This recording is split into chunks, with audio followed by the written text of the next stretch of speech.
Hello and welcome back to the third channel, The Weird Side. Yes, you've not been counting, I have. So I know 22, but you probably know why on earth is he doing this, and that's probably the right question, so don't go and cry in that corner. I will do that later. Today we are back with some more and more wonderful interviews. Yes, the empire of interviews will never die. It will live on. And today we've got a very interesting and special guest. Interesting in every sense of that word. A very special guest. Yes, he is best known for, and I'm going to use this word, but it's an overused word in a sense, but it is correct for this time. Groundbreaking podcast, Virtually Parkinson, about AI Michael Parkinson, for those young enough to not know what on earth I'm on about. And for those also, I am young, I'm not old. My guest today is wonderful Benjamin Field. Thank you very much. That is probably the best introduction I think I've ever had on anything. I'm wondering if you're just available to follow me round now, to introduce me as I walk into rooms or even my own kitchen. I think that would be lovely. And so we'll start at the very beginning because Julie Andrews keeps us saying it's a good place to start, and she's always right, apart from the moment when she sings it out of key. But she's all right to begin with. How did you become a producer? Well, in general, gosh, way back when. So I don't really specialize in podcasts, unlike you, quite clearly. Um, I am a fairly regular TV producer by trade. So I actually started by being an actor, and then I discovered that actually, in order to call yourself an actor, you do have to be in work. And I very frequently found that I wasn't, so therefore not really worthwhile investing in that. And so I then became a writer for BBC Comedy. So I used to write shows for BBC Comedy, and I very quickly stopped that because I found it the most frustrating process in the world. And from there, I landed in live holograms. So I made live holograms and live events for a while. Um, and they doing that that taught me about the world of production. So I then moved into TV production from there. I managed to get some work with BBC Worldwide, creating a series called That's English, which used to teach English to a channel in Spain, as far as I remember. And I did that for a few years, and then I went into IP creation, so coming up with my own shows and trying to sell them and make them, and that was about 2016, and I suppose I've been doing that ever since. So yes, probably not as long as perhaps people think I might have been working in this line, and so I've been coming up with shows and what I would like to think of as innovative ideas. Others in the earlier stage of my career definitely did not see them as innovative ideas. They saw them as very mundane and in fact didn't commission them. But over time, I did get better at this. And so then I ended up in this area where I made a documentary called Gerry Anderson, A Life Uncharted, which was about the Thunderbirds pioneer, Gerry Anderson. And we used deepfake to bring him to screen in order for his visuals to match some audio archive that we had. And we were the first to really use deepfake in documentary. And that led me down an AI path, which brings us to Virtually Parkinson.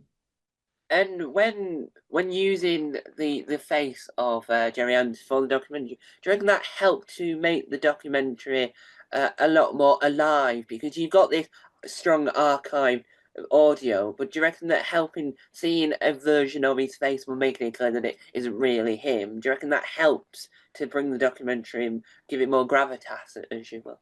I think so, yes. I mean, we had 36 hours of audio archive. And when we pitched it to ITV, the first thing they said was, this archive is great, but what are the visuals that are going to accompany it? We're making a TV program, we're not making a radio drama. And so we needed something that would bring him to screen. We didn't have enough family archive for to cover all that audio. And it would have been quite a stilted, quite a regular doc if we weren't careful. So yeah, we sort of talked about it, and what was quite interesting is actually let's imagine that the deepfake Tom Cruise thing came out on TikTok. You know, let's say that came out on the Monday. It was the Tuesday that we then had the conversation about how do we bring Jerry to, to how do we bring this story to life, as you say.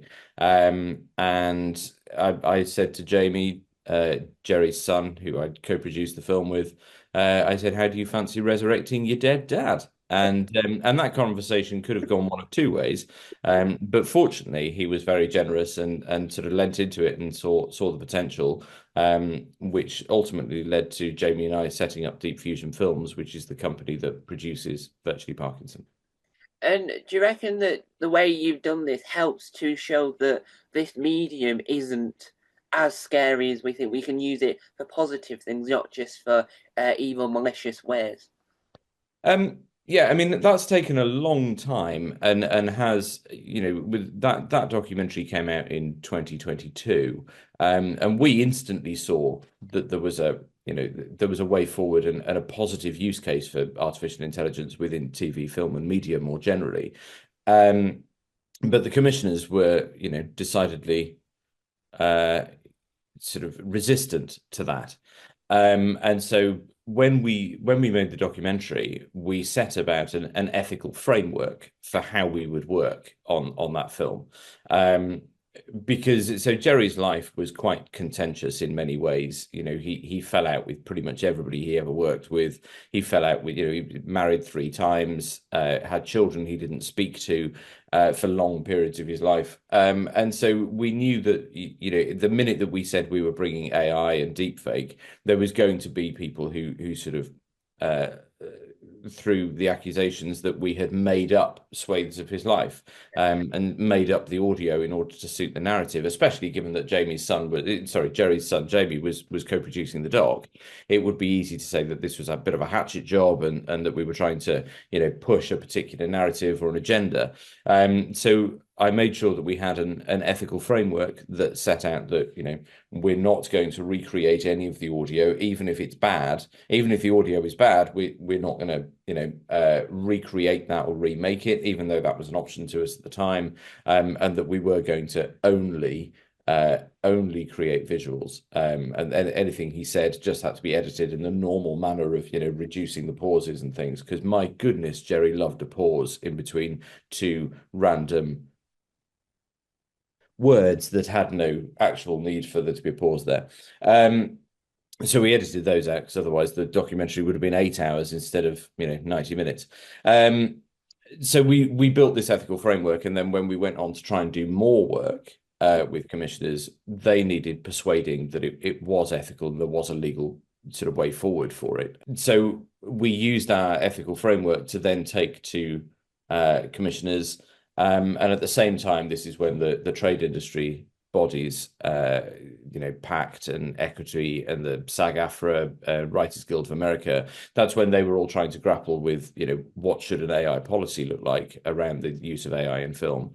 And so we were approached, or we approached other people with our framework and said, look, we've done all this. Can we help you shape what policy needs to be? And so it sort of over the period of about 18 months, we helped shape most of the policies in the UK, and some of the policies in the US and Canada, which allowed for people to recognize that there was actually an ethical and legal way and responsible way of using AI in TV and film.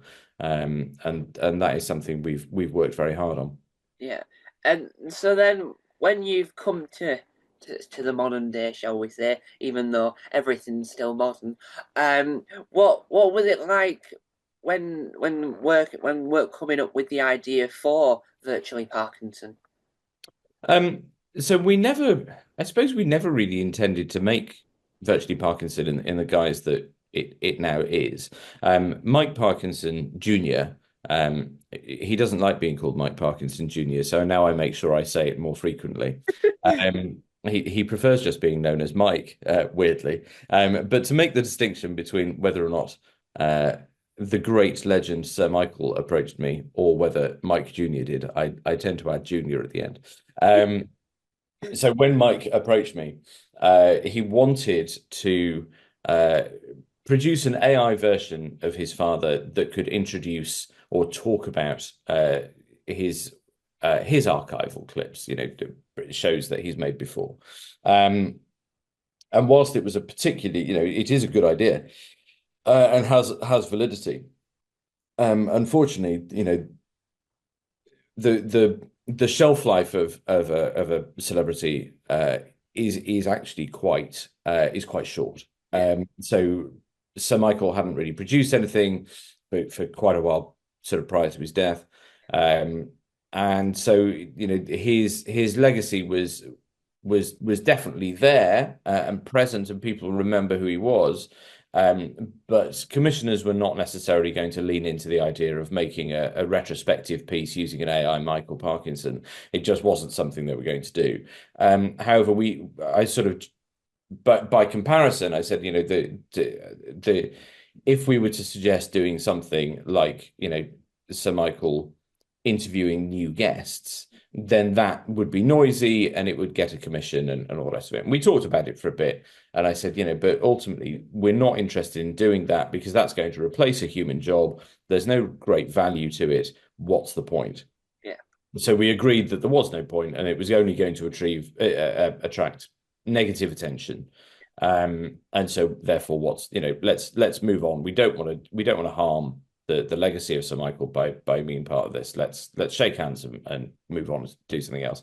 And then what happened was I was making I was pitching another show for TV. And it included AI and it included an AI model of a person, in much the same way that, Sir Michael or AI Michael, sorry, is an AI model of Sir Michael. And it was for something completely different. And I was pitching this idea, and they said, "Oh, wouldn't it be great if you made an AI model of the commissioner?" And then when we go into the pitch meeting, we can say, "Oh, look, we've actually had this meeting before, don't you remember?" And we would play out a fake Zoom call of me talking to this AI model of the commissioner, and we'd say, "Look, you've already commissioned this show. I don't see what the problem is." And so the purpose of that conversation was for me to be able to convince this AI model that they were going to commission this show, and then I would play that live in the room. Now, when I went through that process of trying to pitch the show to the commissioner, or the AI commissioner, it was the most terrifying experience of my life because the commissioner or the AI commissioner was just unrelenting. And so suddenly this experience of being interrogated or interviewed by an AI was like an experience I've never had before.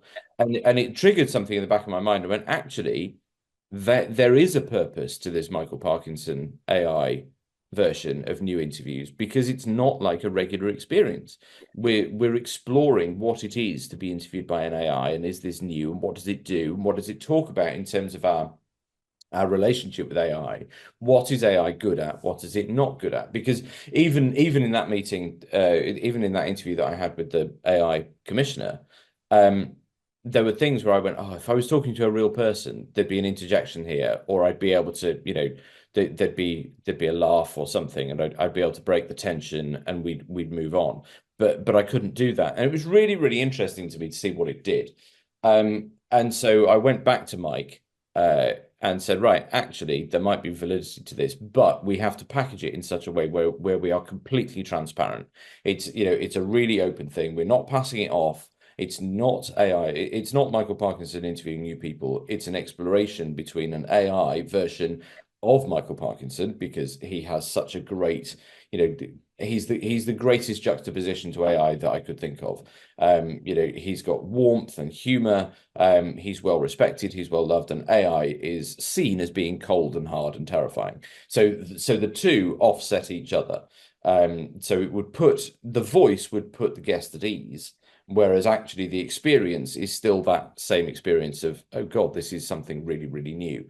And we pitched that in, and that was the start of it. We then obviously had to go through the thing of, right, if this is going to be an iterative process, I think we need to show that as well. So we need to have this sort of producer chat at the end that then had, we needed to understand how it was for the guest. We needed to understand what it was for us, how we can improve, and essentially lifting the curtain. It's a bit like the Wizard of Oz. You get the big scary machine at the front, and then you lift the curtain and you go, oh look, it's three idiots in charge of an AI, and they don't really know what they're doing. I mean, we know what we're doing to a certain degree, but really it is a truly investigative process. We honestly don't. We went into it going, right, we think this works, and we ran some tests, and it generally did the job we wanted to, but actually went into a live experience. You go, let's tweak this, let's fix that. And we wanted to show behind the curtain how that was. So that the AI model you see in episode 1 is nothing like the AI model that goes into episode 5, for instance. Yeah.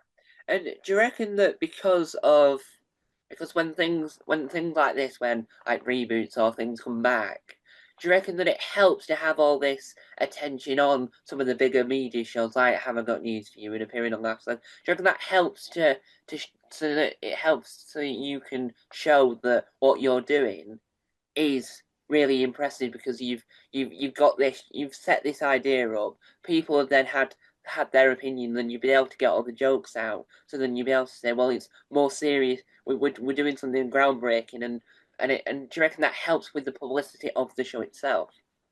I think we've had a phenomenal level of publicity. We obviously have a communications team that looks after us and makes sure that we don't say anything stupid and that we end up. I mean, clearly that doesn't work because you've now met me, but they look after what comms goes out, and on all sides, the response seems to be that Deep Fusion Films has had more publicity and exposure on this than probably any other production company. I think potentially, certainly TV production company of maybe the last 20 years, which is absolutely incredible. Now, to what extent we're able to shape that narrative away from being, the headline grabbing doom filmed hate mongerers, that's a very different thing, because of course that we're in a world of clickbait these days where in order the only opinions you're going to get sort of around this is going to be, oh my god, it's awful, they've resurrected Michael Parkinson and we should leave the dead alone. However, that's the public side of things. What's actually happening underneath that is that people are having a very, very interesting debate and discussion. What's happening is that you get the headlines, which are broadly hate-filled and scaremongering, whereas actually underneath there is a lot more very, very interesting debate, and it's done us a world of good. And I think what's really interesting is that the plan was always to make the legacy of Sir Michael stand out and become relevant again and be back in the public consciousness, and our program, because I mean, bearing in mind that's what Mike wanted. He wanted the archive to be resurrected, and what we ended up doing was doing both in that sense, if you like. So we built the Michael Parkinson channel on YouTube is populated with clips from the Parkinson productions, and in the build up to and since the release of Virtually Parkinson, the Michael Parkinson archive clips have had 92 million minutes viewed. 92 million minutes in just over 2 months. And so when you have markers of success, you say, right, what's the ambition? The ambition is to reinvigorate the legacy and admire the archive.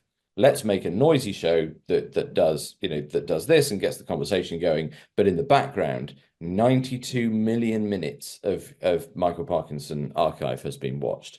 And that has completely reinvigorated Sir Michael's brand and legacy. So, off the back of that, we've been approached by, a large number of people in wanting to do something with AI Parky that is a celebration of Sir Michael's life. And that is exactly the point. That is what we've done. Whilst having this wonderful experiment of finding out, what's going on over here and what does AI do and all the rest of it. It's a remarkable success. and much bigger than any of us expected. You know, what we and I think there's a really interesting change between the response to episode one, which was with Jason Derulo, who I thought was a really gracious interviewee. He was a great guest to have on.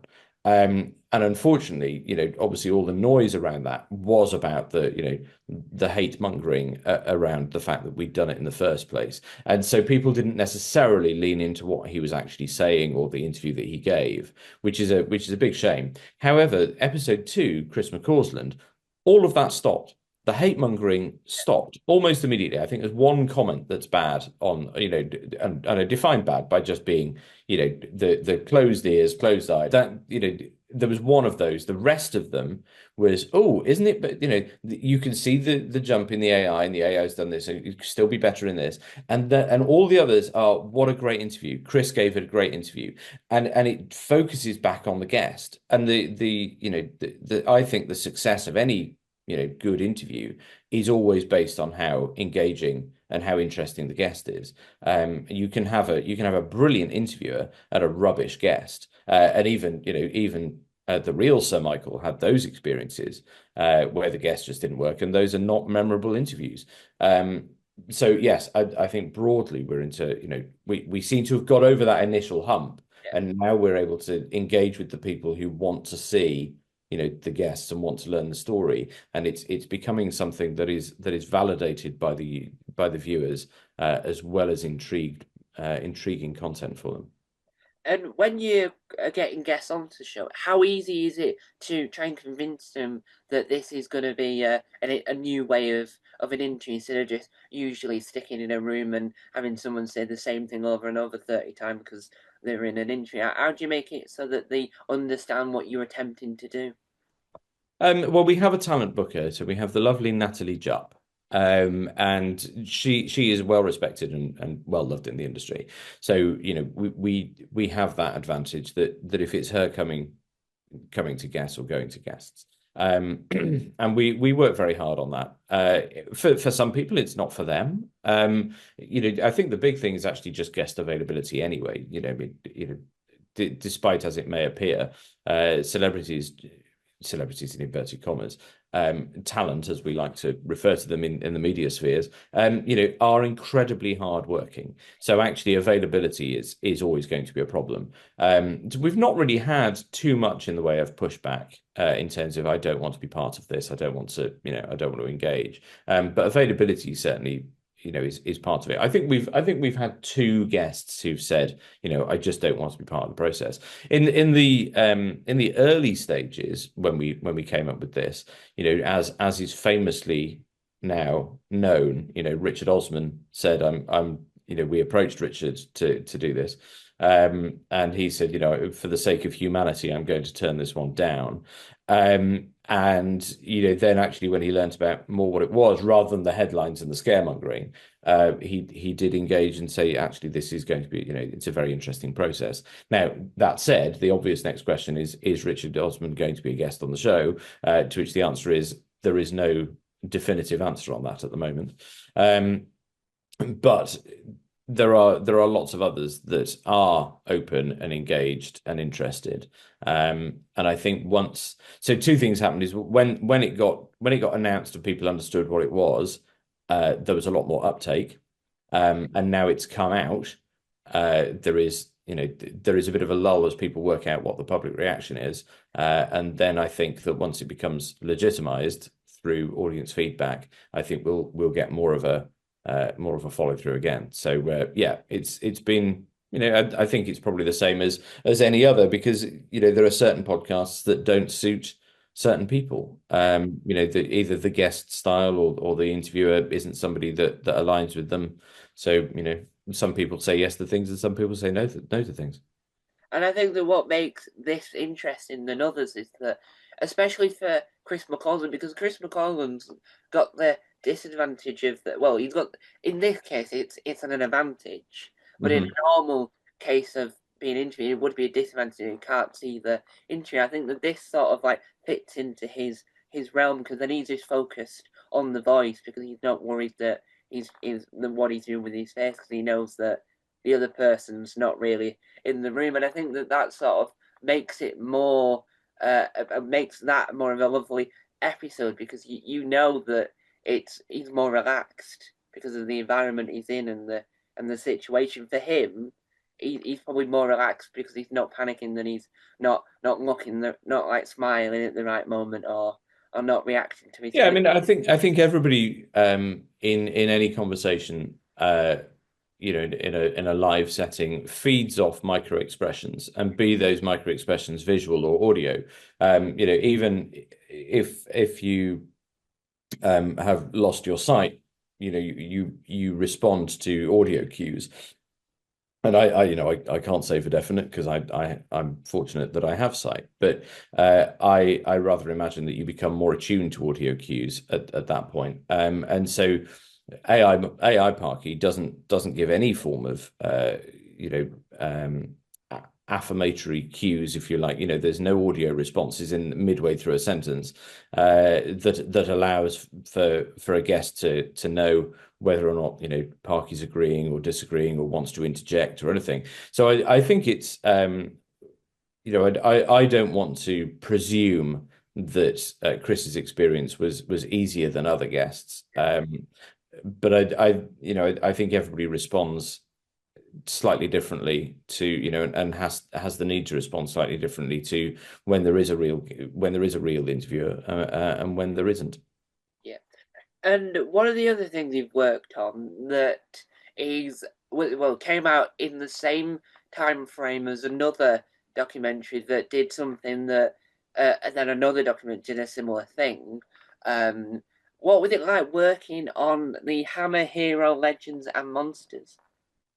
Hammer Heroes, Legends and Monsters. That was a lovely film to work on. I mean, I was not I've never been a Hammer fan, prior to being able to work on this documentary and produce it for Sky with Hammer Films.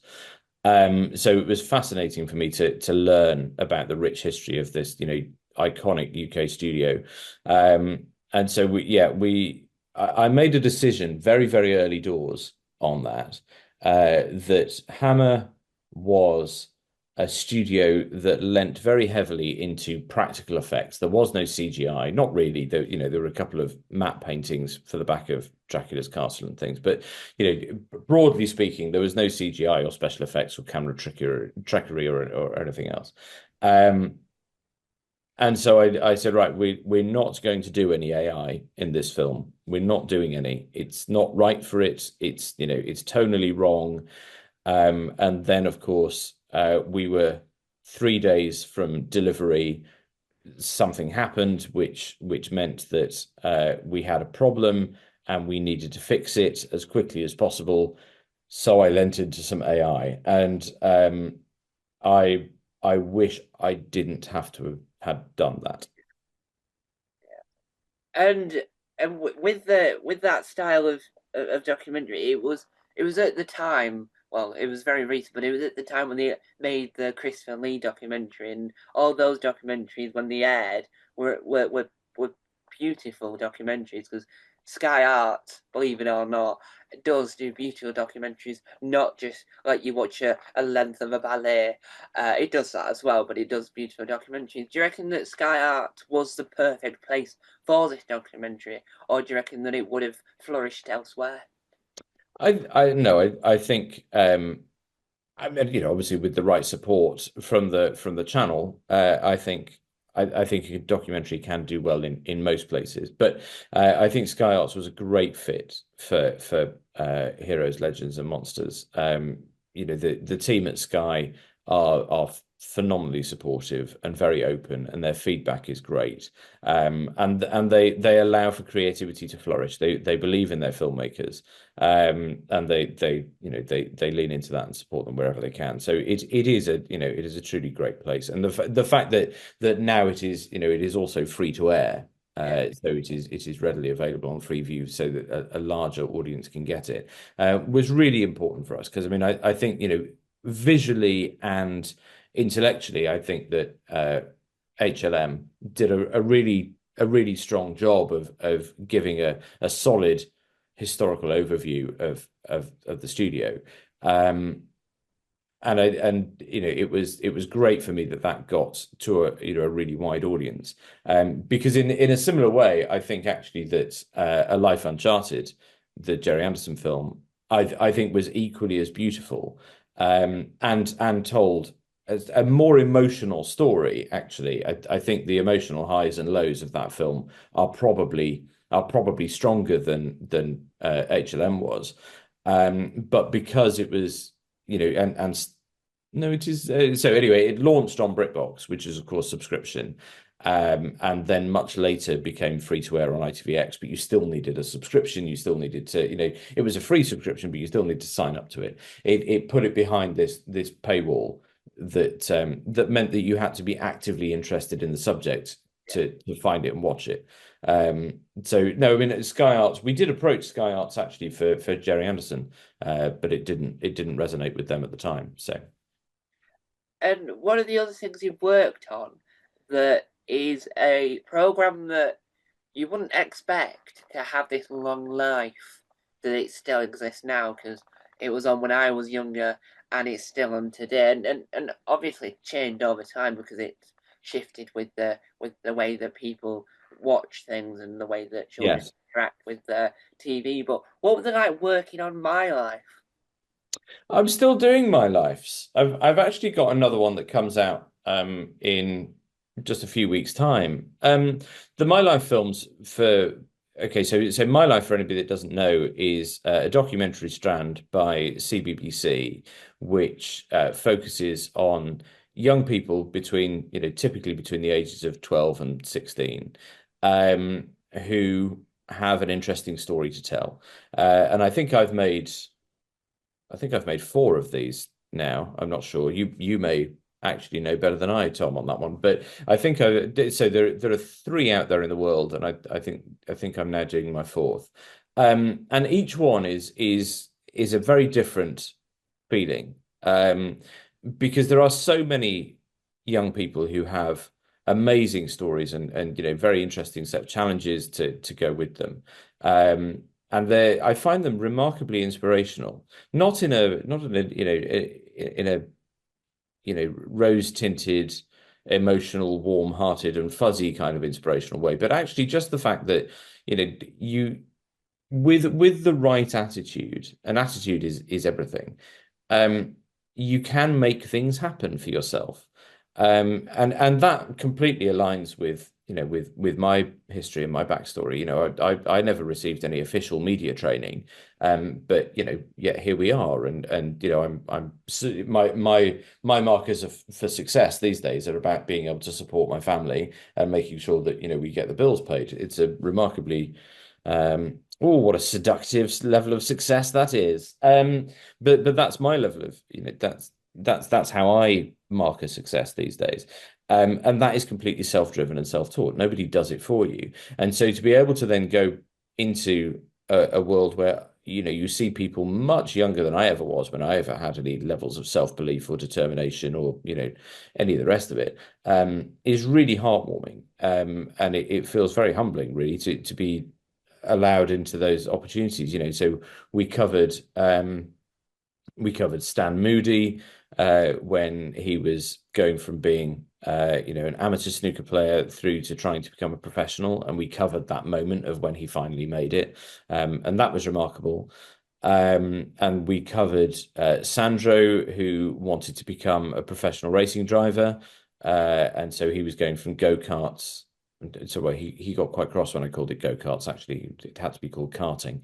Karting into cars, and we covered that. And now we're covering one about a young kid called Jack, who's 14 now, who was 13 when we filmed it. We're just in the final edit now, of him trying to win the darts junior world championship, which is what Luke Littler won, I think this time last year.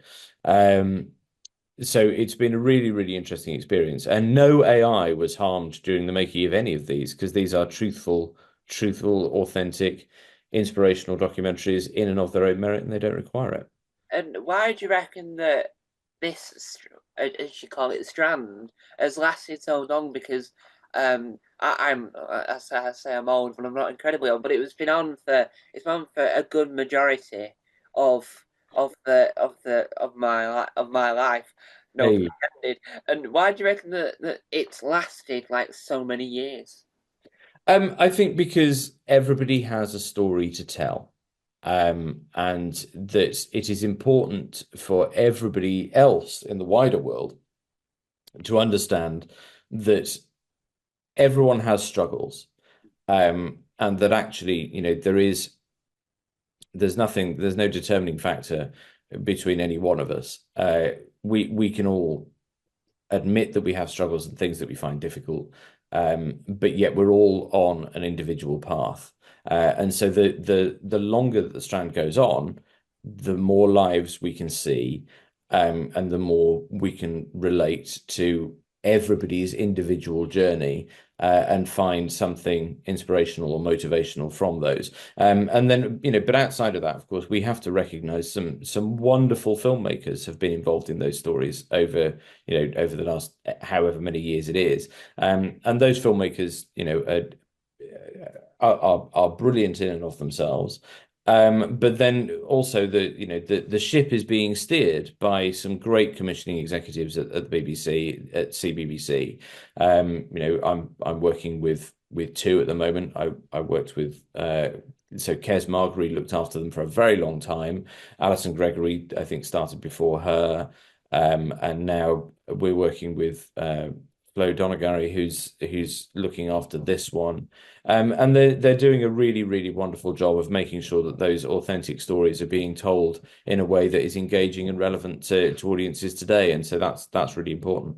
Yeah, and I think that what shows with a lot of kids shows in the last, I'm gonna say, last 20 years, shows that even though it's not as popular as it might have once been, children's TV as a whole, it still gives stories that you wouldn't expect and shows formats that become successful. So for my favorite example that I learned was that you have Our School that then turned into the Educating series on Channel 4, and it proves that children's TV is good at what it does. And I think that without My Life, you wouldn't learn about all these different conditions. Because I think that some of the memorable ones are all the ones where you learn about people's.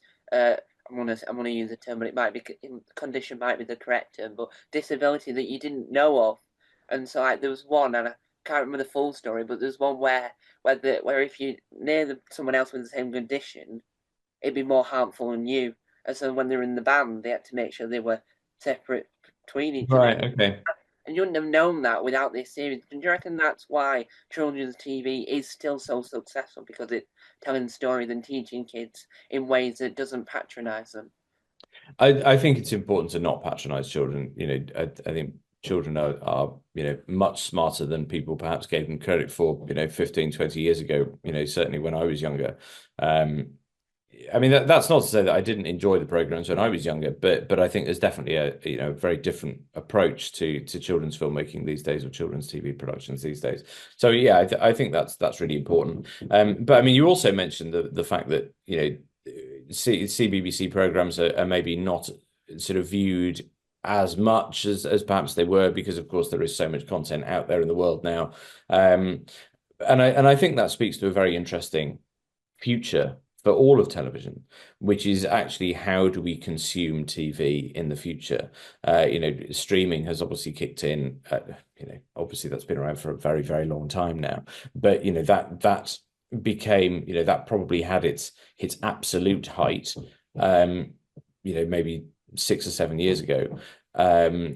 Whereas YouTube is now the channel of choice for most people. That is where most people go to consume content. There's more minutes viewed on YouTube every day than there is on any other channel, on any other streaming network.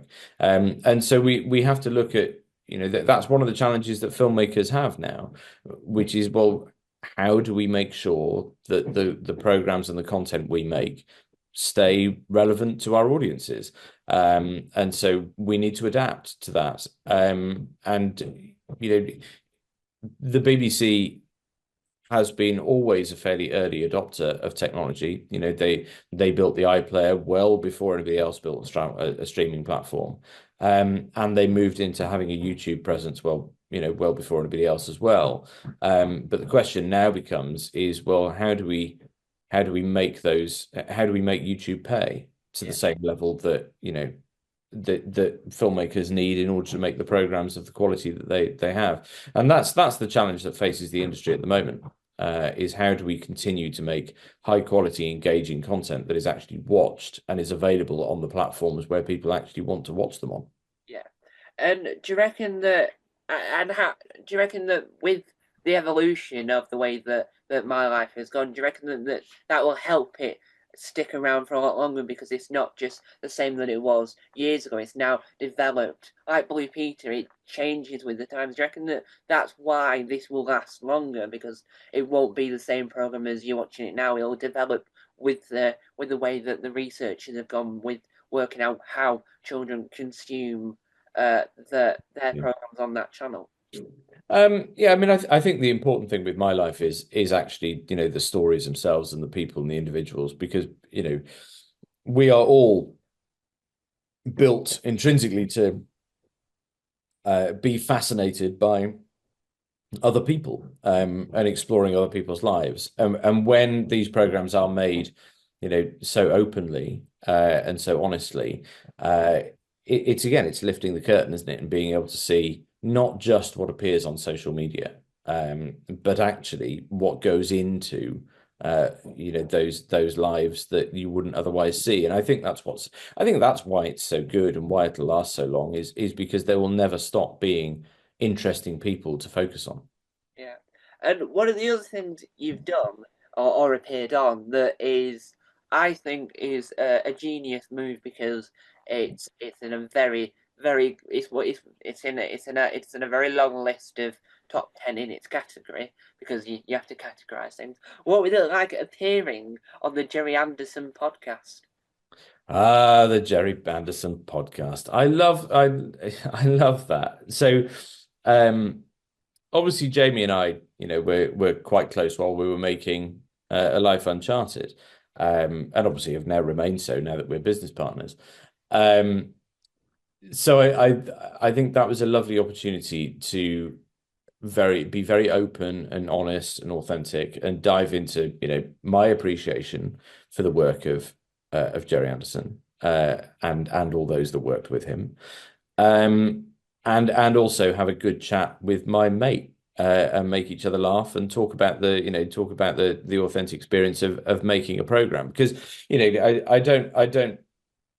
I always find that when I meet people who are outside of the TV industry, some of the most fascinating chats that people want to have is, you know, what's it actually like making the decisions and making the programs themselves. You know, why did you do this? Why didn't you do this? And there are obviously a lot of challenges with that. A lot of people like to challenge me on, you know, why on earth did you do that? That's an awful idea.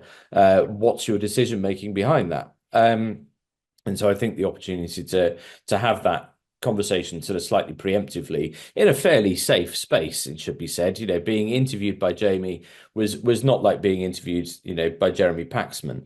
So, you know, I think it was a lovely experience. And you know, the thing, I remember one morning, whilst we were filming, I woke up, because we were filming at Jamie's family home, you know, with Jamie's mum, and in the house where Jamie grew up.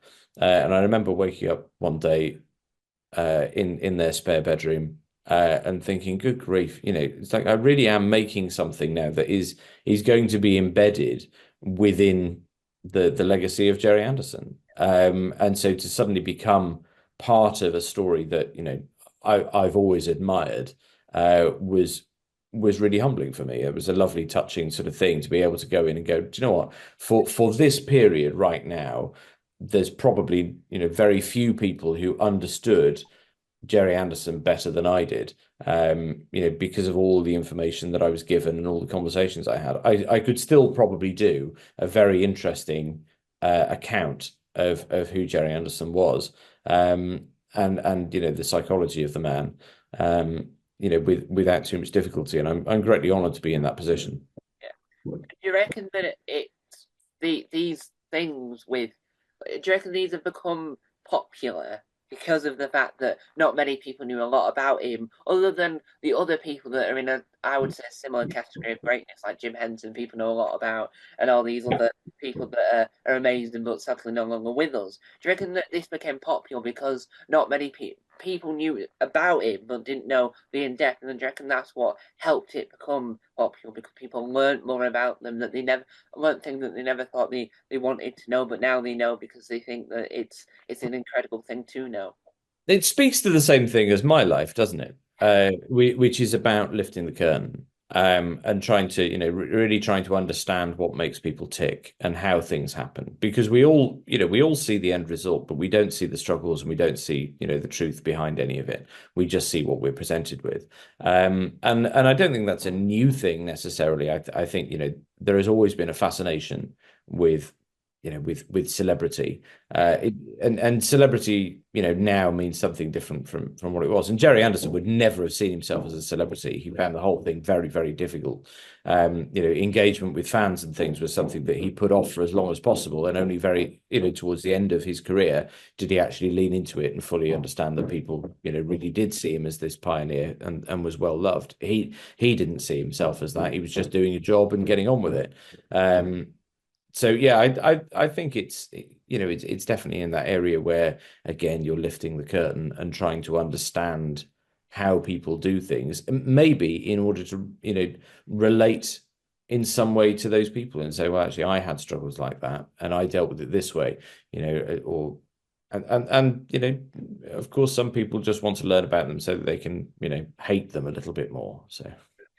Yeah, and as we come towards the end of this wonderful interview, what exciting projects have you got coming up that you're excited for people to either watch or listen to? So there is a program going out at the end of January that we were brought in to work on, with Vicky Patterson, which looks at deepfake pornography and the impacts of deepfake pornography. And obviously, I've been heavily involved in ensuring that our digital likenesses are protected, and that any such use of deepfakes is not illegal, and digital likenesses are something that we can look after ourselves. So it was a great honor to be brought in to that program, and that comes out at the end of the month. And I think I appear in that to some degree. To what degree, I don't know. I've not seen the edit. But it's been great to do that. There's work that we're currently doing that I can't talk about because we're heavily under NDA. There's a great number of programs at the moment that some of them are going to be podcasts. We've got a lovely project that we're playing with that's called Do I Like Myself? And that is a very fascinating sort of psychological experiment that we're playing with at the moment. And we're very, very busy. It's just unfortunate that, so what actually happened is that the company Deep Fusion got set up in October 23, and we spent the majority of 24 working out exactly what our angle was and what we were doing. And then Virtually Parkinson got announced at the end of October. And then everyone found out who we were and what we were doing, what we were capable of. And then in mid-November, we probably got 8 or 9 commissions in the space of 6 weeks. So none of those things are through to fruition yet, and they're all under embargo. But that means that, annoyingly, we've got so much on that we can't talk about. But at some point, there'll be lots of Deep Fusion Films material out there in the world, and it all, we're leaning into the AI angle, but we're making the AI sort of driven into the machinations of the programs and the formats we're building. So they're underpinned by this AI technology that allows you to experience a topic or understand a topic in a way that you could never have done before. And that's really, really interesting. And it's taking us down some fascinating sort of software routes where we're building our own software now as well, that allows for more creative opportunity. So it's a very exciting time for us. Yeah. And for anyone that wants to find out more about you, where can people find you? Without giving away your home address, online, where can people find you? I think the two best places to find me are Instagram, where you can find me at Benjamin_Field, or you can find me on LinkedIn, where I am just Benjamin Field, with a profile number, which it's nice to be sort of just a number, isn't it? Yeah, so you can find me on LinkedIn or Instagram. They're your best places. So there you go. Thank you for letting me interview you. You're very welcome. And so there we have it. Another wonderful, marvelous, yes, exciting interview. As you see, that dictionary's still not been devoured. I'm somewhere in the alphabet. I've been eating it so long and it's been so dry. I've been forgetting where I'm up to. Susie Dent has probably eaten more of it than I have. Which is probably like other dictionaries, like the Irish dictionary or the dictionary in the Republic of the Congo, or the words that never thought would be pronounced in that way, but were. And so there we have it. That is a wonderful, excellent interview. There'll be more interviews by me because why stop something that you've started? Unless you've started something that you hate and then you stop doing it. That makes sense. But why stop something that you're very good at? Because if you stop something you're very good at, then you're not very good at much else because you've just stopped something that you're good at. But that's the world we live in, or that's the room I live in. And so there we have it. Thank you guys for watching, and remember, no, I forgot.